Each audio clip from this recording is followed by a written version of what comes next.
Hey, what's up, YouTube? We're back with another video today, and we are going to be closing out the Marathon Server Slam beta of sorts with a top 5 video on like weapons that have impressed me and just like what to look out for at the start of the game on March 5th. There's a couple weapons that I at first didn't really love and really surprised me, and I think will propel you into like the mid game, because I definitely have noticed that there's like an upper tier of weapons that I think might be pain points for the balance of the game, but we'll get into that. But yeah, if you enjoy the video, consider leaving a like, a sub down below, and comment. What weapons are you gravitating towards? I'm very curious to see what other people are finding working for their teams or their solo builds, because I'm mostly coming from a team perspective. I haven't played that much solo, played a couple games, but mostly I am playing with a team with Luna close behind on stream. Going into the top 5, I just want to show you like a little stash preview for just a quick second here. Take a quick look at that. Yeah, it's a lot of shotguns. They're disgusting. The double barrel is just insane. It's not a weapon that you're going to use very often in your run, but it's the ultimate, like, I'm in a building and they're pushing me back against the wall kind of weapon, or full-fledged running at the team. Just the TTK is just so insane when you get up close with an enemy. It's just kind of crazy. I would recommend, if you are bringing another weapon, you probably should, unless you're just an assassin main and you're running in their stealth. It can work. It does work. We've seen it. I was doing some duo queue with Phil's earlier, and there was a surprising amount of assassins that just ran that exact build. They bring a shotgun and they go invisible and they run at someone on the team, downing them immediately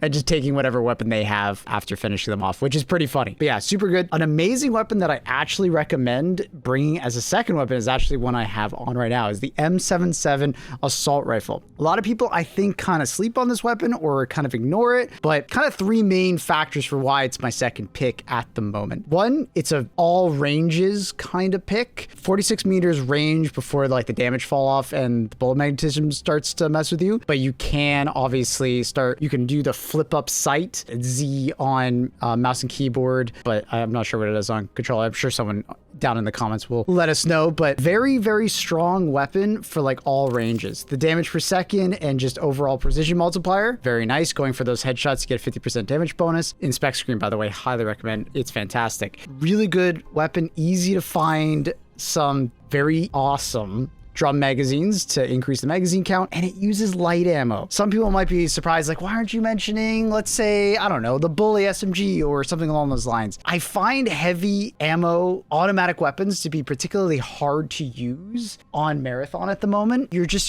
heavy ammo supply is quite limited, I find, mid-game, unless you are, you know, in fact, killing teams regularly that are also bringing heavy ammo weapons, which you're not always finding, and it can be pretty rough if you're not bringing like 6 stacks of ammo, and that can get pricey when you're starting to like buy them, or if you're trying to craft them. Unstable lead, unless you're very regularly picking up unstable lead, 40 for 2 gets pretty crazy. So what I really like about the M77 is you can pick up ammo throughout the round, just killing PvE. Very solid for like close, mid, and long range engagements. Fantastic all-rounder, not too hard to find, pretty easy to mod. You don't even have to put a scope on it because it has the flip-up scope. Yeah, I gotta say, I really enjoy using this thing. It's super fun. Now, the other weapon you see is probably the most dominant weapon overall in terms of kills at the moment. It's probably having the most discussion. It's a long shot. For the early game, this thing is so busted. One-tapping someone in the face with gray shields and nearly one-tapping someone in the face with green. I believe if they're like slightly not full HP, you can obviously start doing it, but I'm pretty sure the precision multiplier does not allow you to one-tap green shields. Could be wrong about that. If you're close enough within the range, it might still be able to one-shot. Let me know in the comments down below. I'm pretty sure the math works out that it still can, but you have to basically have blue shield to be able to survive, more or less. But you can get a headshot, then a body shot. It's a semi-automatic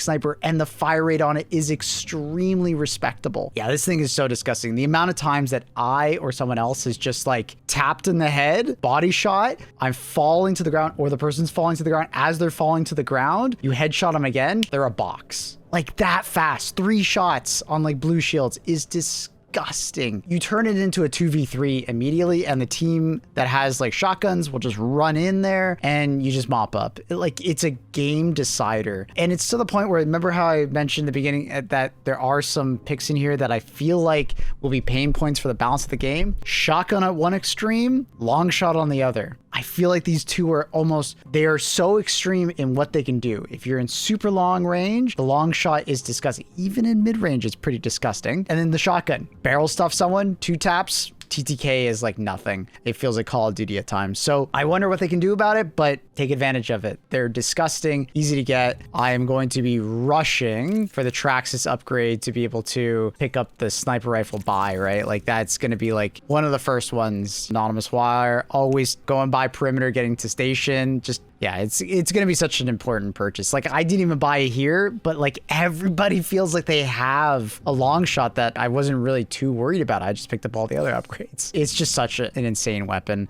And I don't have one on me at the moment, I'm pretty sure, in my vault, but there is in fact thermal scopes if you have not seen them. And they're somewhat common, especially if you do the lockbox strategy where you buy a bunch of lockbox keys and then go to the specific spawn locations where there's a bunch of lockboxes and they drop attachments pretty regularly. Inside them, pretty reliable. You can get thermal, and it was so disgustingly overpowered. I don't know if we have a clip of it to show you guys, but it's just so disgusting on the sniper, especially on Dire Marsh. If you get the variant with tons of fog, it feels like you have aimbot. You will just die across the map, not even seeing the glint of the sniper. It's just so dumb. I hope that they tone down thermal sights. They're like a little too clear. Maybe they do like the Battlefield 6 version of like making it a little bit more pixelated and harder to make out what is what, or I don't know.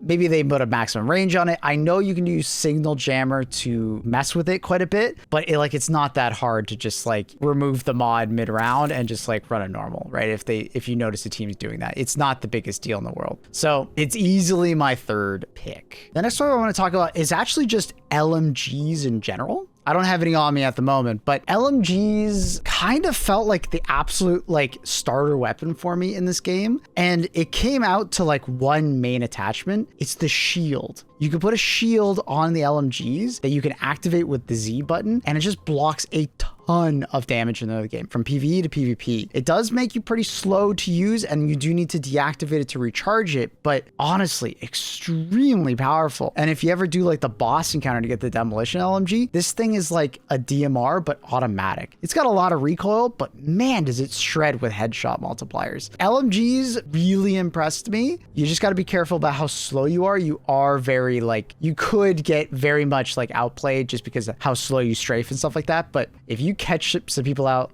it's just got such a large magazine. The amount of times I was able to flank and just kill 2 really fast because like they're focused on my teammates. I do a wide flank right or left, nail them. Very impressive. Honestly, it was extremely impressive. Next, going to my precision rifles, I honestly have 2 that I just mostly went towards. The Lookout felt amazing, and you didn't need to bring much ammo for it. Honestly, 3 volt charges is more than enough. Fantastic for PvE just because it was so efficient on ammo, because most of the time when you're killing PvE, they're dropping a volt battery every once in a while. This thing felt like it was just the best thing I could use against like PvE farming or killing bosses and stuff like that if I'm worrying about that. And then also it just felt really consistent and powerful against my PvP encounters. Now, my runner up would probably be between the Strider and the Volley Fire. If you're looking for more of that burst fire, Volley Fire, I didn't really find many twin taps. I remember using this in the like first beta, but I didn't really find it at all this beta. I don't know how good it was in this build of the game, but I remember the Burt SMG was insane 9 months ago, but I tried it now and I wouldn't recommend it. It felt like an absolute pea shooter. But yeah, Lookout, highly recommend if you want something more traditional with like a burst fire, the Volley Fire, or the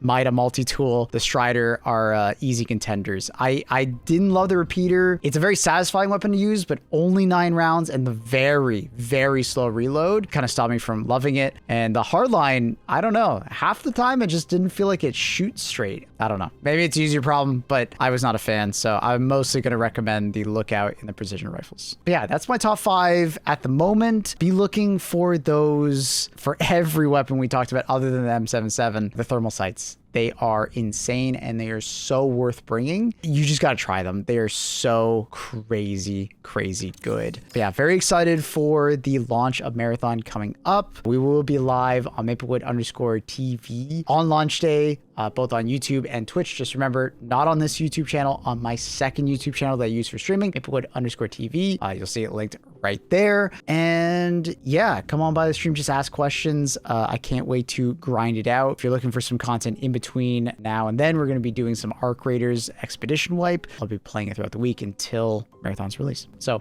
consider leaving a like, comment, subscribe if you enjoyed the video. Let me know what your weapons of choices are. I'm very curious because these are what was working for me and what I saw myself getting killed by a lot. But I want to know, like, what were you guys picking out? So yeah, much love, YouTube. Have a good one. Peace.